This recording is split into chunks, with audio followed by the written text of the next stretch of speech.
Hi everyone, కొన్ని ఆరోగ్య చిట్కాలు చూద్దాం. ప్రతిరోజు భోజనం తర్వాత కొద్దిగా బెల్లం తినడం వల్ల జీర్ణశక్తి పెరగటమే కాకుండా రక్తం వృద్ధి చెందుతుంది. వారానికి 2-3 సార్లు బీట్రూట్ తినడం వల్ల శరీరంలో కొత్త రకం ఉత్పత్తి అవుతుంది. తినే ఆహారంలో కాస్త ఎక్కువ వెల్లుల్లి, ఉల్లిపాయలు కలిపి తిన్నట్లయితే శరీరంలోని కొవ్వు కరుగుతుంది. పల్లీలు, బెల్లం కలిపి తింటే రక్తం శుద్ధి అవుతుంది మరియు రక్తహీనత సమస్య తొలగిపోతుంది. రక్తదానం చేయడం వల్ల కొత్త రక్త కణాలు ఉత్పత్తి జరుగుతుంది, కొత్త రక్తం పుడుతుంది, యాక్టివ్గా ఉంటారు.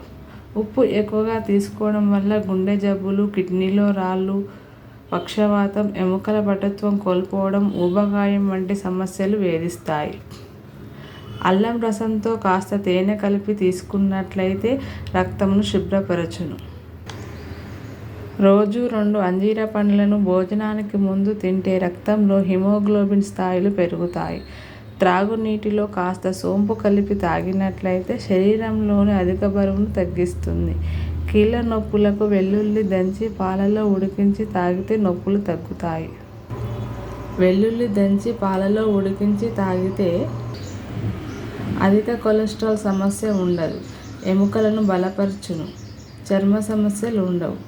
వెల్లుల్లి వాడకం వల్ల తల్లిపాల ఉత్పత్తిని పెంచుతుంది, ప్లేట్లెట్లు పెరుగుతాయి, రక్తం గడ్డకట్టనివ్వదు, జీర్ణ సమస్యలు నివారిస్తుంది, మలబద్ధక సమస్యలు ఉండదు.